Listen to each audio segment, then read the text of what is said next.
तो दोस्तों इस वीडियो में हम डिस्कस करेंगे एनसीईआरटी के कुछ हिस्ट्री के क्वेश्चंस की। ये क्वेश्चंस बेसिकली मैंने एक टेस्ट सीरीज से लिए हैं और काफ़ी अच्छे क्वेश्चंस हैं। आपको ट्राई करना चाहिए, जिससे आपको आपकी प्रिपरेशन में मदद मिलेगी। आपको चेक करना चाहिए कि आपसे क्वेश्चन बन रहा है या नहीं बन रहा है, आपके कंसेप्ट कितने क्लियर हैं। तो चलिए शुरू करते हैं। दोस्तों पहला क्वेश्चन है, निम्नलिखित में से किसके द्वारा वर्ष 1930 में स्वतंत्रता की उद्घोषणा, दोस्तों ध्यान से सुनिएगा, स्वतंत्रता की उद्घोषणा प्रतिज्ञा का मसौदा तैयार किया गया था। आपके ऑप्शन हैं जवाहरलाल नेहरू, महात्मा गांधी, निहारेंद्र दत्त या फिर वल्लभ भाई पटेल।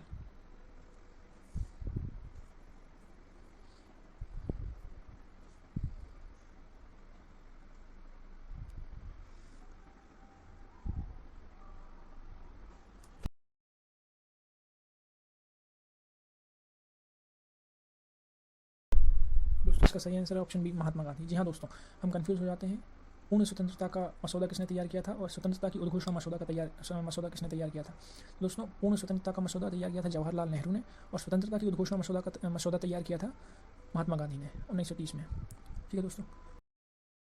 दोस्तों नेक्स्ट क्वेश्चन है, मध्यकालीन भारत में नस्तलिक शब्द का संबंध किससे है। आपके ऑप्शन हैं चित्रित सुलेखन के एक प्राचीन रूप से, वर्णों को जोड़ने से निर्मित फारसी सुलेखन शैली से, मुगल लघु चित्रकला शैली से, या फिर विजयनगर साम्राज्य के दौरान कागज मोड़ने की पारंपरिक कला से।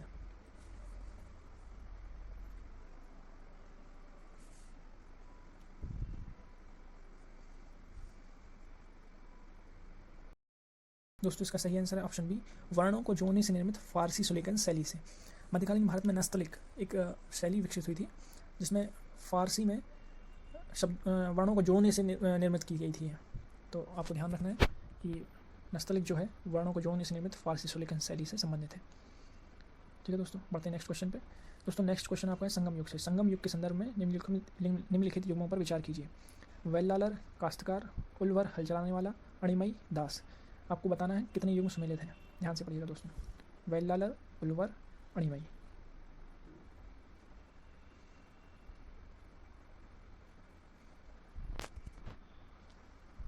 दोस्तों इसका सही जवाब है ऑप्शन बी, वेल्लालर बड़े जमींदारों को कहते थे। ऑप्शन एक गलत है, वेल्लालर काश्तकार नहीं होते थे।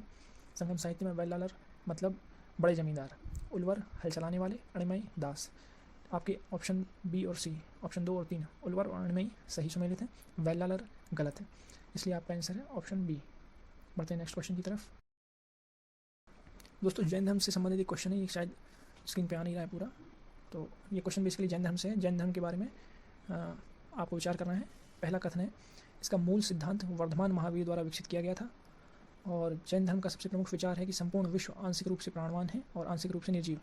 दोनों कथनों में से आपको बताना है कितने कथन सही हैं। दोस्तों ध्यान से पढ़िएगा ये क्वेश्चन, क्योंकि जैन धर्म, बौद्ध धर्म, ये काफ़ी क्वेश्चंस बनने वाले होते हैं इन टॉपिक से, तो आपके कंसेप्ट क्लियर होने चाहिए इसके लिए।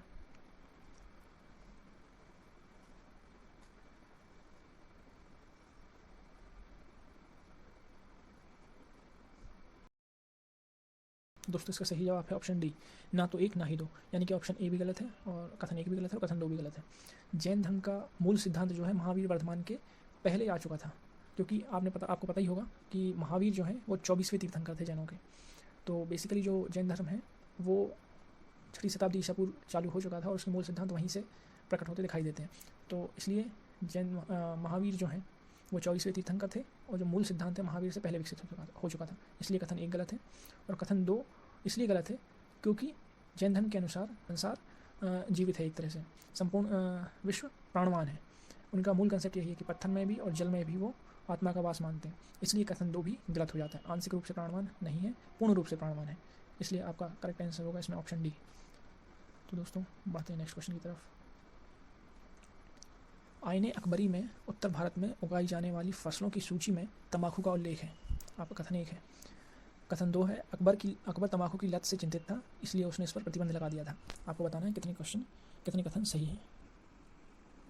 दोस्तों बेसिकली ये क्वेश्चन भी एनसीईआरटी से ही है, और एनसीईआरटी में आपने डिटेल में पढ़ा होगा। अगर आपने एनसीईआरटी पढ़ी है मुगल प्रशासन के बारे में, जहाँ पे आईने अकबरी का भी जिक्र है, जो अकबरनामा का पार्ट है, वहाँ पर फसलों के बारे में जानकारी दी हुई है।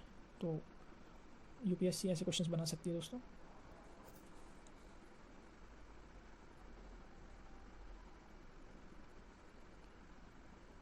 दोस्तों इसका सही आंसर है ऑप्शन डी, ना तो एक कथन सही है ना ही कथन 2 सही है। क्यों, इसको डिस्कस करते हैं।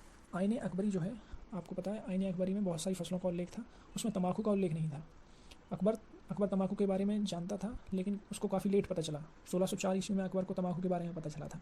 आईने अकबरी में तम्बाकू का उल्लेख भी नहीं है, इसलिए कथन 1 गलत है।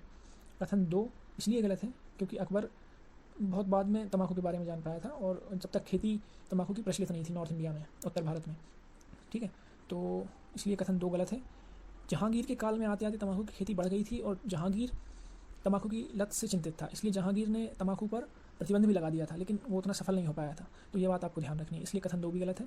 एक चीज़ और ध्यान रखिएगा कि तम्बाकू जो है पहले दक्कन में आई थी, दक्षिण भारत में आई थी समझ लीजिए, फिर उसके बाद वो उसका प्रसार नॉर्थ इंडिया की तरफ हुआ था। इसलिए इस क्वेश्चन में आपका सही जवाब है ऑप्शन डी। तो बढ़ते हैं नेक्स्ट क्वेश्चन की तरफ, देखेंगे नेक्स्ट क्वेश्चन क्या है। इसमें बताना है आपको, भारत के सांस्कृतिक इतिहास के संदर्भ में निम्नलिखित युगों पर विचार कीजिए। मुल्फुजात सूफी संतों की बातचीत, तज़किरा सूफी संतों का जीवन चरित्र, मकतूबात सूफी संतों द्वारा लिखे गए पत्रों का संग्रह। आपको बताना है कितने युग में सही है।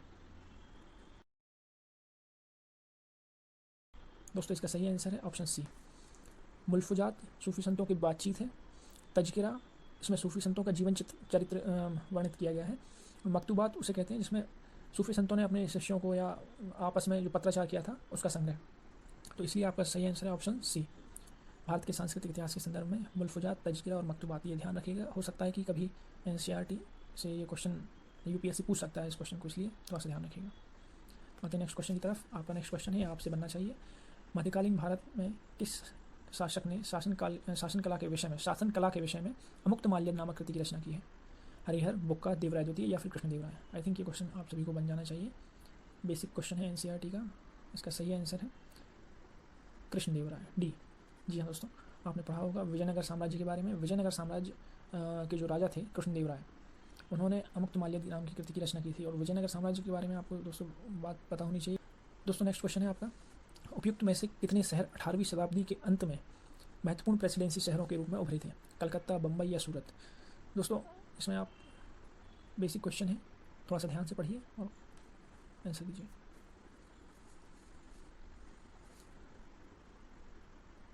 दोस्तों इसका सही आंसर है ऑप्शन बी। आपने सुना होगा दोस्तों, अंग्रेज़ों के टाइम पे 18वीं शताब्दी के बाद में कलकत्ता, बम्बई और मद्रास, कलकत्ता, बम्बई और मद्रास 3 शहर थे।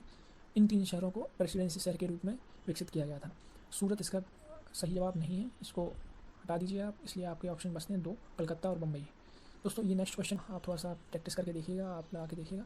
इसका आंसर मैं कमेंट बॉक्स में लिखूँगा।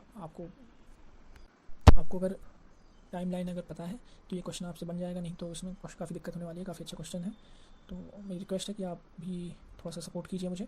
और अगर आपको ठीक लग रही हैं इस टाइप की वीडियोस तो प्लीज़ लाइक, शेयर और subscribe. Thank you very much.